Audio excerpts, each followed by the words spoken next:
Does nobody know that Kuze and Yuki are siblings and Alia sometimes hides her feelings in Russian? Both of them not only look similar, but Kuze also once held the Suo family name, so how come nobody knows that they're related? First, Kuze and Yuki don't tell anybody that they're siblings because of a promise they made to their grandpa, who is also the head of the Suo house. And it's pretty easy for them to keep this promise because canonically, the only feature the two of them share are their eyes. Although I think their character design suggests they share more features than just that. But either way, they really shouldn't get questioned if they're siblings just off looks alone. But there's another issue entirely, which is the fact that Kuze once held the Suo family name through all of elementary school. So how would nobody recognize that Masachika Kuze was once Masachika Suo? And the answer is pretty simple, as Seirei Academy is a prestigious middle and high school. So after elementary school, people who want to attend would have to choose it as the academy they wanted to attend for middle and high school, and then pass the entrance exam, which is known to be extremely hard. So only extremely smart people or nobility tend to get in. So most of the people from Kuze's elementary school most likely didn't get in or didn't even try.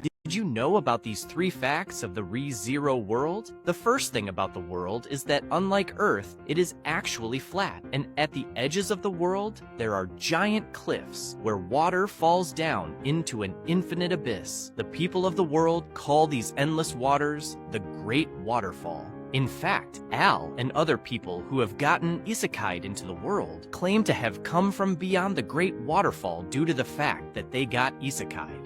Despite this, the world seems to follow all the same physics as Earth. The second fact is that there are no actual oceans in the ReZero world. The only large bodies of water that exist in the world are rivers and lakes, with the largest body of water in the world being the Great Tigrisi River, which runs through all 4 great nations. The final fact is there are many smaller kingdoms outside of the 4 great nations, and each of them have their own unique cultures and styles of living. At one point, Ram even believed that Subaru was a runaway from one of those kingdoms. What causes a turning point in Mushoku Tensei? So far, we've seen 3 turning points, and with the release of Season 3, we have a 4th one coming soon. But what actually classifies something as a turning point? Despite what most people might think, a turning point in Mushoku Tensei isn't just when a major event happens, and if that was the case, I would think that Paul's death would be a turning point, but it isn't. Of course, turning points are all still major events to varying degrees, but what you'll notice is that they really have less to do with Rudius and more to do with the man god or Orsted. I mean, the first turning point, the Mana disaster, was when the man god first discovered Rudius and they had their first meeting. Then during the second turning point, Orsted became aware of Rudius's existence and we figured out there's an ongoing feud between Orsted and the man god. And for the third turning point, it was Rudius's first time ever disobeying the man god's advice, which had a huge effect on Rudius reuniting with Roxy and also Paul dying, which will also have bigger effects down the line. But what you'll notice, especially in the upcoming turning point, is that every turning point is a shift in power in this ongoing battle between the man god and Orsted, with Rudius at the center of it. Why didn't Meliodas use his true magic form in the final fight against the Demon King and the 7 deadly sins? It's his most powerful form with the power to destroy the 10 commandments and the curses placed on him and Elizabeth, yet when he had to battle the Demon King one last time after already unlocking the form, he decided to use assault mode over it for some unknown reason. Now, if he did decide to use his true magic form, it's pretty safe to say that Meliodas wouldn't have needed the other sins' help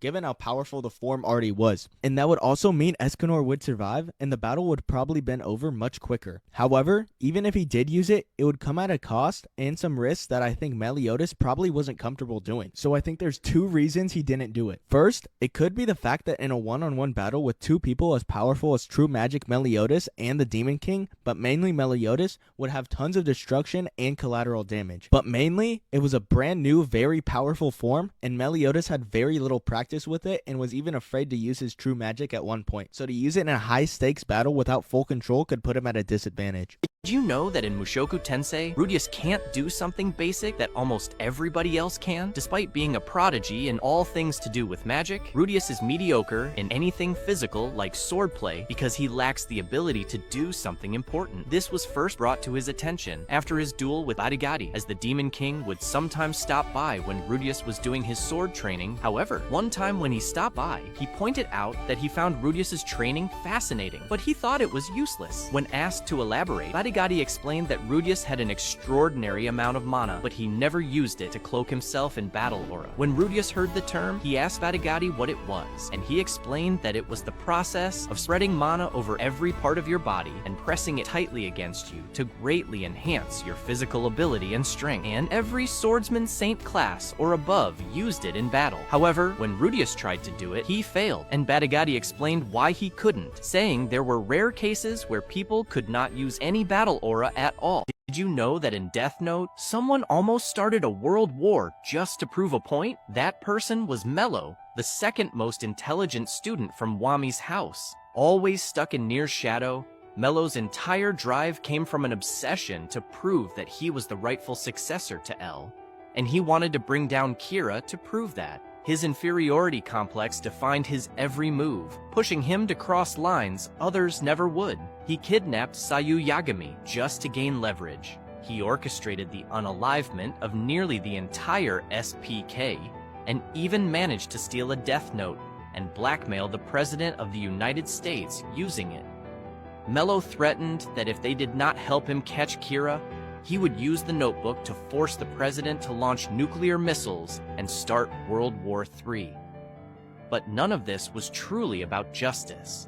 For Mello, defeating Kira meant proving to the world that he was the world's best detective. Did you know that in Alia sometimes hides her feelings in Russian?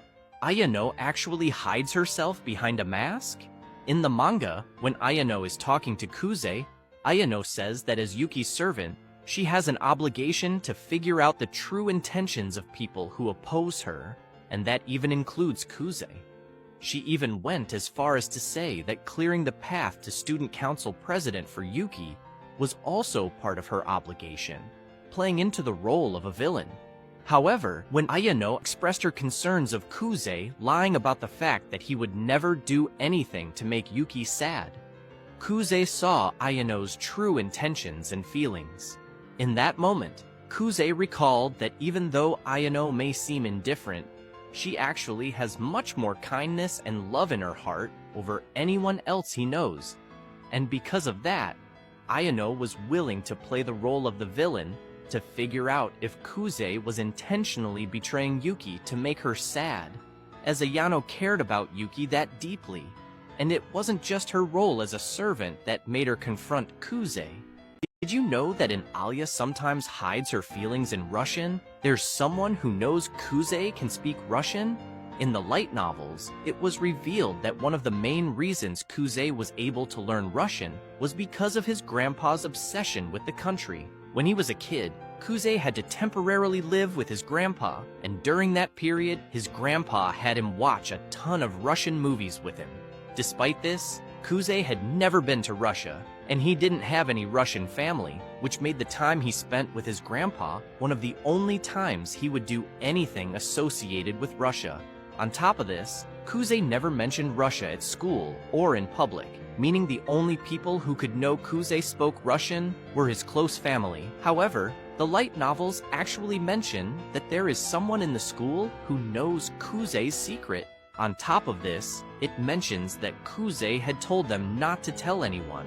This person is actually Yuki, as she is Kuze's only close family at the school. How did each member of the sins commit their sin in the 7 deadly sins? Each member has been accused of the sins they represent, but only one of them has willingly committed the crime they are said to represent, with the others being accused of their sin. For Meliodas, he considers his failure to protect Danafor as his sin. When it happened, he was unable to control his wrath and annihilated the kingdom with his powers. Ban got his sin when he took the blame for destroying the Fairy King's forest and unaliving their guardian saint so he could have immortality, even though that wasn't what truly happened. King was blamed for almost starting a war between the humans and fairies. This was because he took on the punishment for all of the crimes Helbram committed against the human race, and he was considered as the sin of sloth, as they believed he had turned a blind eye to the crimes he committed. Diane had her sin placed on her when she and her mentor Matrona were deceived by a holy knight who ended up unaliving Matrona, but the blame for her passing was put on Diane, and she was labeled the sin of envy for being jealous towards Matrona. Gowther became the sin of lust after being accused of committing vile acts against Naja Leonis when he was trying to bring her back to life. Escanor got his sin when he was destroying many villages and towns and injuring the knights who who tried to stop him, but this was actually due to his powers. Merlin is the only one of the Sins who willingly committed their sin, as she manipulated the supreme deity, Demon King, and even the 7 deadly sins to satisfy her glutton for all knowledge and magical power. What did each of the sins do while they were in hiding from Leonis and the 7 deadly sins? All of the sins were betrayed and set up by the Holy Knights and were forced to go into hiding, with some sins starting successful ventures and another vowing to get revenge on another sin. For Meliodas, he was knocked unconscious by Merlin and had his powers stolen by her. After he woke up, he was in a cave where he met Hawk, and the two of them decided to start a restaurant on the top of Hawkmama using funds from selling Meliodas' sacred treasure. Merlin fled all the way to the kingdom of Camelot, where she met Arthur for the first time. It was during this time that she realized he was the perfect candidate to become a host for chaos, and that he was exactly what she needed to execute her plan. So she helped him grow stronger. Bond became depressed and intentionally let himself get arrested, where he spent the years in prison, occasionally escaping to donate blood to the Fairy King's forest, but always getting recaptured. Escanor decided to flee to the mountains and start a secret bar. Despite its location, it did end up receiving some business, as he had to make several deliveries, and he kept it well maintained. Gowther was taken into the care of a young boy and his father, after encountering a crazed beast and covering it in his armor and being injured. He was hired by the boy's father to look after the kid. Diane was able to escape to the forest of White Dreams, where she forced the hide and seek imps to hide her in the forest. King returned to his hometown, where he found out that a bandit had stolen the Fountain of Youth and unalived the guardian saint. Later, he was informed that that person was Bond and decided to get revenge.